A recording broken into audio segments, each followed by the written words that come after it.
You understand, of course, what the president told me last week and what other Democrats have said. They say, look, the Republicans had a chance to say yes to a number of things in addition to the $1 trillion of spending cuts that were enacted as part of the Budget Control Act of last year.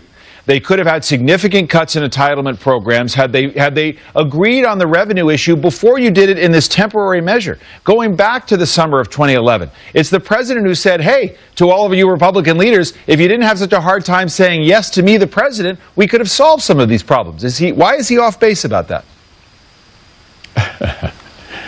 You can relitigate the past if you want to. Where we are now is we've resolved the revenue issue, and the question is, what are we going to do about spending? I wish the president would lead us in this discussion rather than putting himself in a position of having to be dragged kicking and screaming to the table to discuss the single biggest issue confronting our future.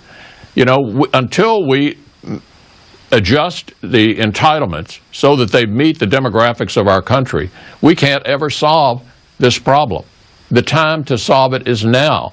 Presidential leadership is desperately needed. Now, we know he's good at campaigning, but when does he put the campaign aside and start governing and addressing the single biggest issue confronting America and its future? Again, I mean, I think that people would push back at the idea that you would have to lead him. The president proposed significant entitlement cuts.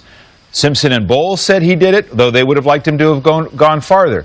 But Republicans would not agree on revenues going back to last summer. You say you don't want to relitigate it, but you can't say he's been dragged kicking and screaming when he has proposed those entitlement cuts. Has he not? Is that not a true statement? No, he is not. He didn't even embrace Simpson-Bowles. Ask Simpson-Bowles why he didn't embrace Simpson-Bowles. He hasn't embraced any specific proposal here in public to deal with significant entitlement changes. He has suggested he might be for change CPI, which would be an important step in the right direction. I'd like to see him actually put that on the table in any kind of negotiation. He's mentioned it publicly, but has been unwilling to do it privately. All right.